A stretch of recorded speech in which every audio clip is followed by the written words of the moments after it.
Bismillahirrahmanirrahim. Assalamualaikum warahmatullahi wabarakatuh. Bismillah walhamdulillah. Assalatu wassalamu ala sayyidi rasulillah wa ala alihi wa sahbihi wa bawala. قال الله تعالى في كتابه الكريم أعوذ بالله من الشيطان الرجيم بسم الله الرحمن الرحيم يا أيها الناس اتقوا ربكم الذي خلقكم من قبلكم لعلكم تتقون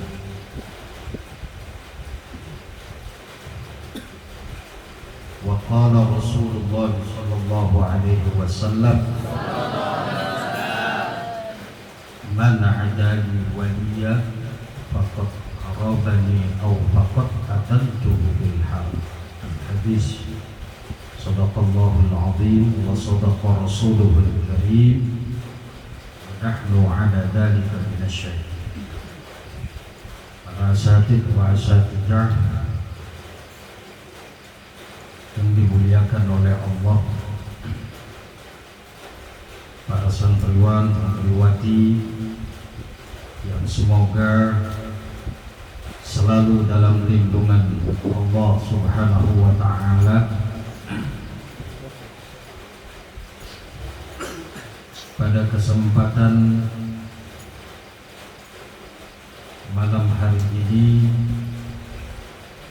tiada kata yang indah yang bisa kita ucapkan, tiada kata yang manis yang tertancap di dalam hati kecuali hanya rasa syukur kepada Allah Azza wa Jalla, Tuhan yang Maha Agung, yang melimpahkan nikmat dan hidayah kepada kita hingga malam ini, malam Jumat dan malam tahun baru, dan masuk pada tahun 2021. Alhamdulillah, hingga malam ini kita semua dalam keadaan sehat walafiat. Selawat serta salam tidak pernah lupa selalu kita sanjungkan kepada Nabi besar kita Muhammad sallallahu alaihi wasallam, Nabi akhir zaman, pahlawan, pejuang yang tidak pernah mengenal lelah, yang tidak pernah mengenal putus asa, membawa dan membimbing umatnya dari alam kegelapan hingga alam terang benderang yang kita rasakan pada kesempatan malam hari ini. Kita semua dalam keadaan beriman dan bertakwa kepada Allah Subhanahu wa ta'ala. Maka sebaik-baiknya umat Nabi kita Muhammad sallallahu alaihi wasallam dan sebagai hamba Allah tentu banyak bersyukur kepada Allah Subhanahu wa ta'ala. Maka Allah sampaikan dalam Al-Quran, A'udzu billahi minasyaitonir rajim, Bismillahirrahmanirrahim, la in syakartum la azidannakum wa la in kafartum inna 'adzabi lasyadid.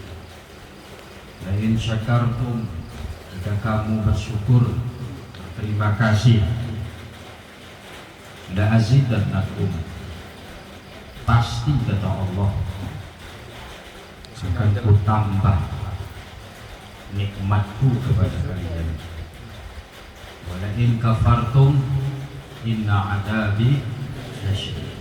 Dan jika kamu itu kufur, mengingkari, tidak mau terima kasih kepada Allah,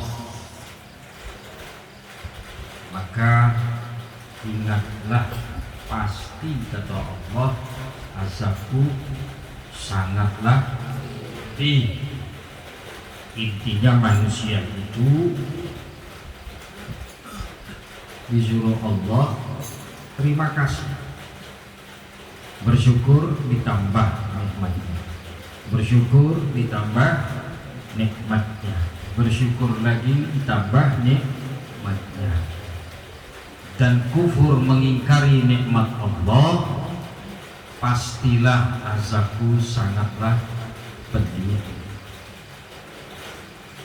Memang mendekati tahun 2021, nah malam ini 2021, banyak manusia itu tidak berterima kasih kepada Allah Subhanahu wa ta'ala. Banyak manusia itu memang sulit untuk bersyukur kepada Allah. Padahal manusia itu sebelum dilahirkan ke atas muka bumi ini, manusia itu sudah diberikan nikmat oleh Allah Subhanahu wa ta'ala. Namun memang manusia itu sulit untuk bersyukur dan berterima kasih kepada Allah dengan masalah-masalah kehidupannya di masa yang lalu, yang dulu-dulu. Maka di akhir-akhir ini anak-anakku sekalian, banyak manusia yang tidak bisa berterima kasih kepada Allah dan juga tidak bisa berterima kasih kepada para ulama-ulama kita.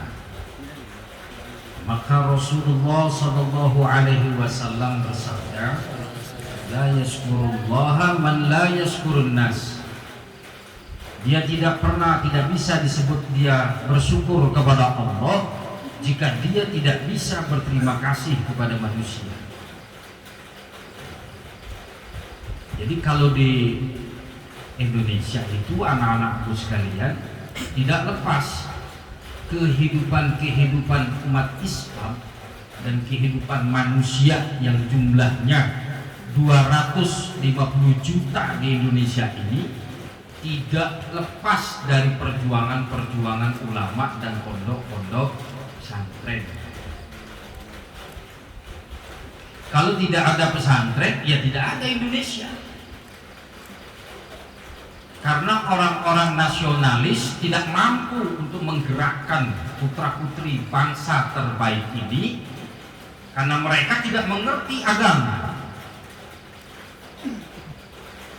Tidak mengerti agama, tidak mengerti bagaimana mempertahankan negara dalam pandangan Islam. Karena orang-orang seperti mereka, wallahu a'lam, sampai sekarang pun saya tidak pernah membaca sejarah mereka yang nasionalis itu mampu untuk bisa membaca Al-Quran.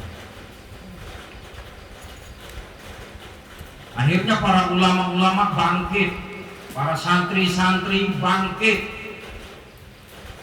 Maka ada muncul pondok pesantren itu yang umurnya 250 tahun.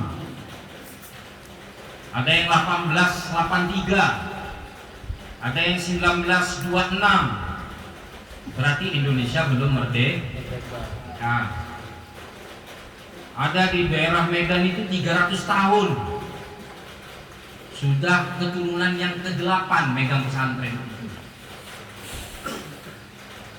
Jadi kalau 300 tahun, berapa lama?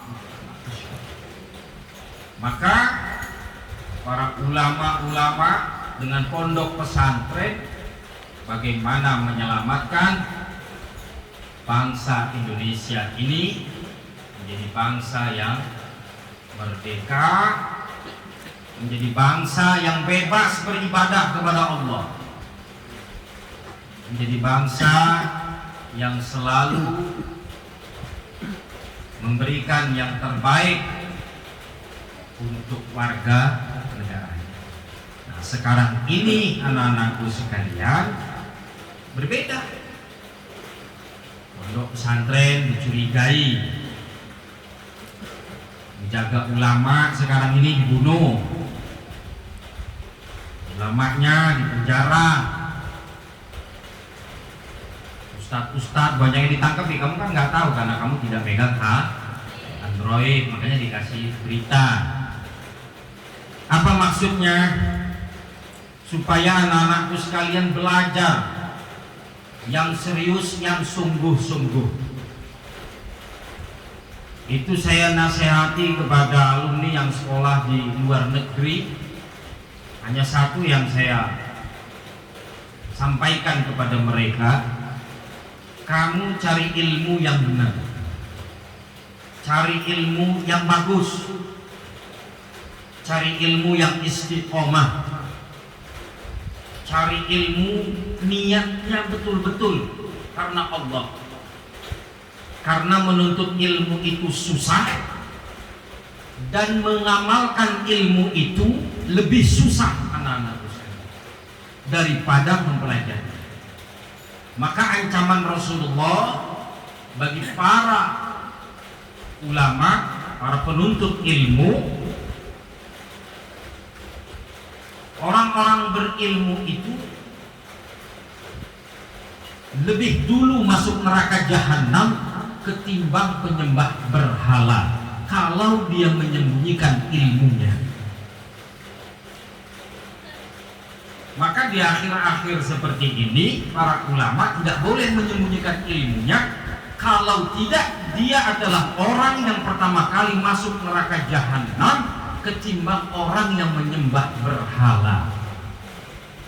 Menyembah berhala itu pasti masuk neraka jahanam, tapi orang yang menyembunyikan ilmunya adalah orang yang pertama kali masuk neraka jahanam. Maka ilmu tidak boleh disembunyikan.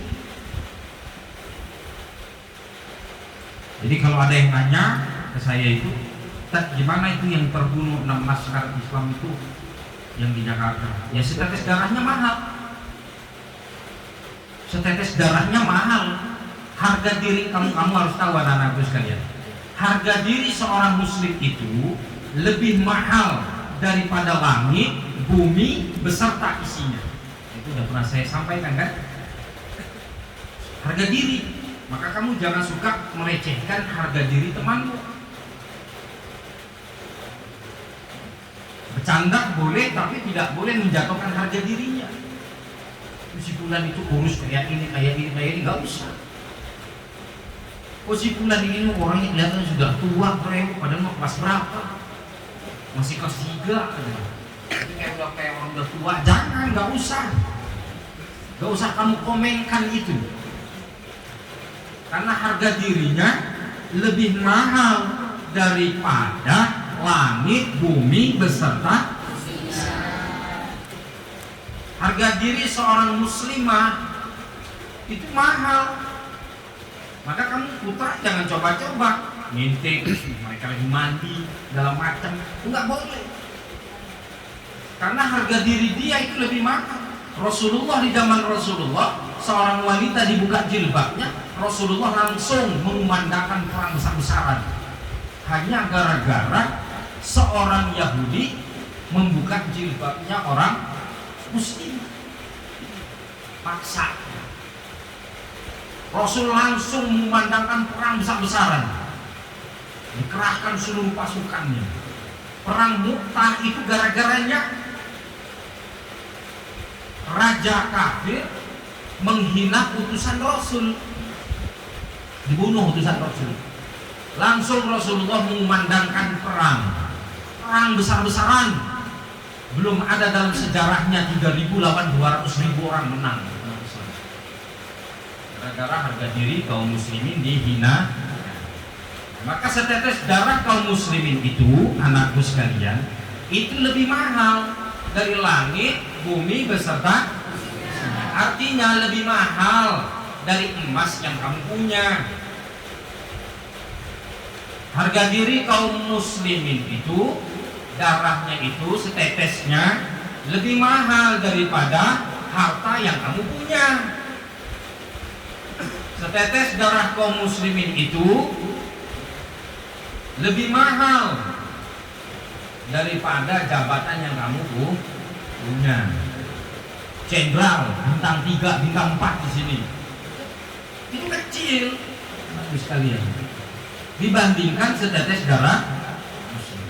Nah, ketika setetes darah kaum muslim itu jatuh ke bumi, netes, tidak ada yang bertanggung jawab, maka Allah murka terhadap seluruh kaum muslimin yang ada.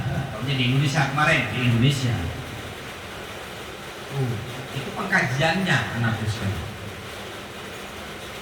Maka saya kan berapa kali datengin lagi, akhir datengin lagi, nggak bisa ketemu, bawa lagi tokoh lama Lampung pengen temu saya. Tetap jawabannya sama, setetes darah kaum muslimin itu mahal amat sekali. Allah itu murka. Sekarang nambah lagi, ulama jarak, ulama angkat, yang bicara benar angkat, yang bicara salah biarkan. Sekarang nambah lagi. Nah, ketika umat Islam tidak bisa mengatasi ini, maka Allah Subhanahu wa ta'ala akan turunkan bala tentaranya. Apa hadisnya? Hadisnya hadis qudsi.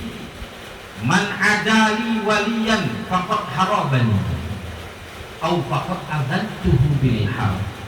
Barang siapa yang telah memerangi para waliku. Waliku itu siapa? Wali itu adalah orang-orang yang memperjuangkan Islam dan hidupnya selalu di jalan Allah Subhanahu wa ta'ala, dan tidak pernah berhenti-henti memperjuangkan Islam dan menghidupkan Islam.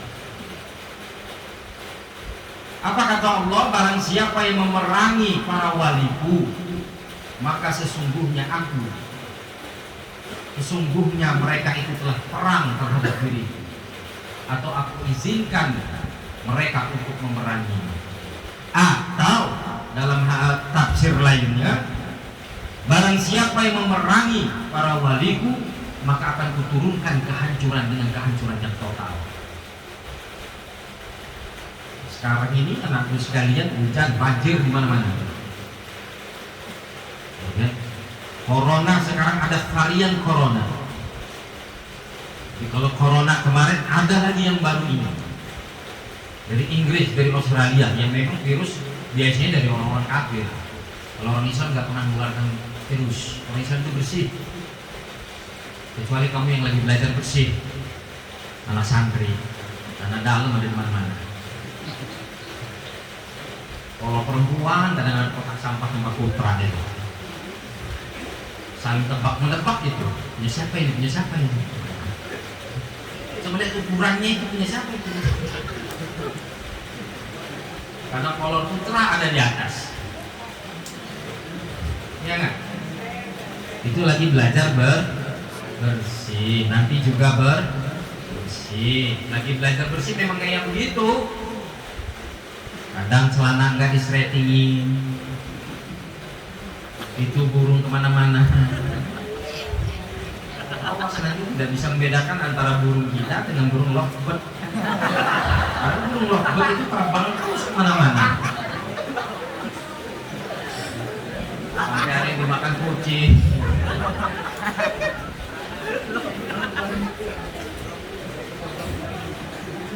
Yang putra dan putri juga harus belajar bersih. Mandi itu kalau celana daun ya ganti, jangan sampai seminggu. Rambut kutuan, jangan perempuan. Karena perempuan itu yang dinilai bersihnya. Kamu kalau jadi perempuan bulu, borok, belek, ingusan, toleran, nggak mandi. Saya emang nggak mandi juga nggak pernah ganggu orang. Siapa bilang baunya itu? Baunya itu ngegebukkan ke hati. Mau diomong nggak enak perempuan, Tapi kalau saya ya contoh-contohkan aja, kamu belum mandi ya? Mandi dulu di sana. Mau cuci muka, bingung. Cuci muka perempuan, sana mandi-mandi. Bukan apa-apa. Perempuan itu lebih cepat bau ketimbang laki-laki. Laki-laki kalau nggak mandi 3 hari masih kelihatan biasa aja tuh. Tapi perempuan nggak mandi sehari itu udah kelihatan buluknya. Kalau nggak percaya cobalah ngaca. Karena muka perempuan itu tipis. Muka perempuan itu tipis. Kalau muka laki-laki mandi 3 hari nggak mandi ya nggak apa-apa karena dia mukanya muka tembok. Kalau laki-laki mah nggak mandi 3 hari nggak apa-apa ya kan? Iya Pak ya. Iya karena mukanya muka tembok. Muka tembok begitu. Ya. Nah anak-anakku sekalian kembali lagi. Kondisi yang seperti ini menghadapi 2021 kita berzikir kepada Allah. Kita serahkan kepada Allah yang zalim terhadap umat Islam supaya segera dikasih teguran oleh Allah Subhanahu wa taala. Gak usah hidayah. Gak usah minta hidayah sama Allah. Karena dia sudah habisin 6 orang. Kan? Sudah menghabisi 6 orang, gak usah lagi minta hidayah, Pak. Karena darah kaum muslimin gak bisa diganti. Darah kamu itu kalau netes itu gak bisa diganti. Maka adab nih, perhatikan adab.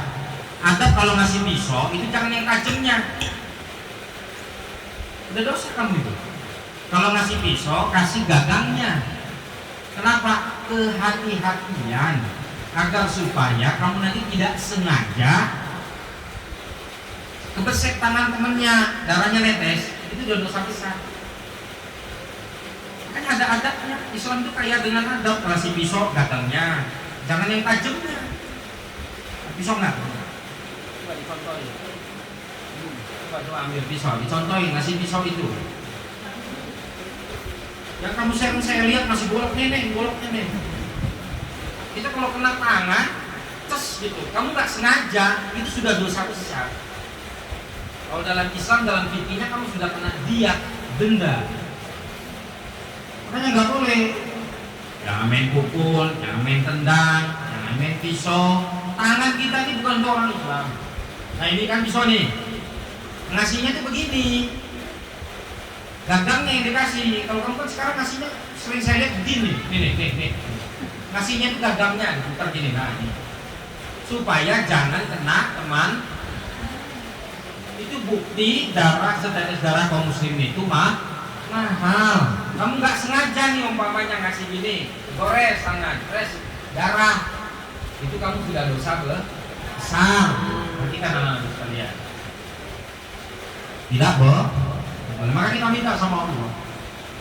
Kita minta sama Allah agar supaya mereka benar-benar ditegur oleh Allah Subhanahu wa taala dengan teguran yang sangat keras sekali. Amin. Dan mereka yang menzolimi ulama-ulama itu sudah segera ditenggelamkan seperti zaman-zaman Nabi sebelumnya. Ya. Zaman-zaman Nabi kita Muhammad sampai ke sana anak-anakku sekalian. Makanya hati-hati sama ulama, sama kiai. Hati-hati anakku sekalian, dia bagaikan orang tua kita. Yang mengingatkan kita, yang membimbing kita, yang mengingatkan kita kalau berbuat salah, terus dizolimi, dilawan, disakiti. Nah itu anak-anakku sekalian ada kedurhakaan. Durhaka itu macam-macam. Ada yang durhaka sama Allah, ada durhaka sama para anbiya, para nabi, ada yang durhaka dengan ilmu agamanya, ada yang durhaka sama orang tuanya, ada yang durhaka sama mertuanya, ada durhaka sama para wali Allah, ada yang durhaka sama para ulama, ada durhaka dengan tetangganya, ada durhaka dengan tamunya, ada durhaka sama temannya, ada durhaka sama adiknya. Itu macam-macam anakku sekalian. Nah setiap kedurhakaan itu ada balasannya dari Allah Subhanahu wa taala dengan seburuk-buruknya balasan. Maka untuk itu malam ini kita berdoa sama Allah Subhanahu wa taala agar supaya malam ini adalah malam pergantian tahun untuk kedepannya kita menjadi manusia yang beriman dan bertakwa kepada Allah Subhanahu wa Ta'ala. Dengan zikir ini juga kita dibukakan pintu kesehatannya, pintu rezekinya, pintu kesehatannya, pintu ilmunya, supaya anak-anakku sekalian nanti selesai ujian semester ini dalam keadaan sehat walafiat dan nilainya juga bagus. Nanti pada saat libur tanggal 10. Nah, libur tanggal 10, anakku sekalian itu libur 1 bulan sampai tanggal 10 Februari. Kenyang kamu dengan libur. Ya, tapi tetap juga di luar nggak boleh kemana-mana itu. Di rumah aja nonton TV sampai bengkak badannya kan? Gak apa-apa. Siapa tuh pengen ngukur kasur? Baik anak-anakku sekalian, mudah-mudahan para ulama kita ya yang di penjara dan mudah-mudahan juga keluarga yang ditinggalkan dengan 6 orang bulan lalu ya yang ditembak itu, mudah-mudahan juga diberikan kesabaran, ketabahan, ditambah keimanan dan ketakwaannya kepada Allah. Ya kan? Mudah-mudahan juga yang nembak juga kan, ya enggak, lebih cepat dia pensiunnya, ya kan, lebih cepat dia juga tuanya, ya enggak, biar cepat meninggalnya, biar cepat disiksanya oleh Allah Subhanahu wa Ta'ala.